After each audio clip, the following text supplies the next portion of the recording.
ஒரு நல்ல கேப்டனால பல வெற்றிகளை பெற்றுத்தர முடியும். ஆனா, ஒரு நல்ல அணி தலைவனால தான் அடுத்த தலைமுறையை உருவாக்க முடியும்.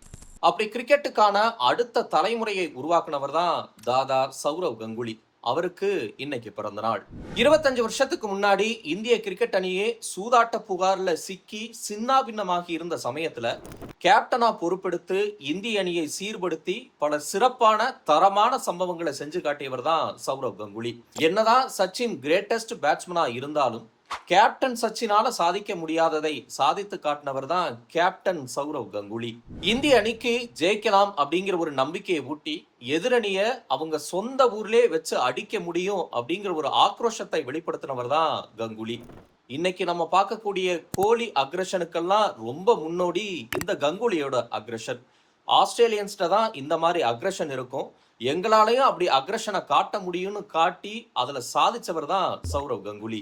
அவர் பேரை சொன்னதுமே நம்ம எல்லாருக்கும் உடனே நினைவுக்கு வர்றது 2002 நார்த் வெஸ்ட் சீரீஸ்ல இங்கிலாந்தை தோக்கடிச்சிட்டு லார்ட்ஸ் மைதான கேலரியில சட்டையை கழற்றி சுத்துனதுதான்.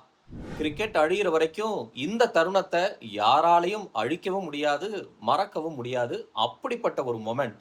ஸ்பின்னர்ஸோட பால்ல அவர் இறங்கி வந்து சிக்ஸ் அடிக்கிறதும், ஆஃப் சைட்ல அவர் அடிக்கக்கூடிய கவர் டிரைவுகளும் அவ்வளவு அழகானவை. ஒரு முறை டிராவிட் குறிப்பிட்டிருந்தாரு, ஆஃப் சைட்ல முதல்ல கடவுள் இருப்பாரு, அப்புறம் கங்குலி தான் இருப்பாருன்னு. இதுல இருந்து அவருடைய அற்புதமான ஆட்ட திறனை நம்ம புரிஞ்சுக்கலாம். தேவர் மகன் படத்துல சிவாஜி கணேசன் ஒரு வசனம் சொல்லுவாரு, வெதை நான் போட்டது அப்படின்னு.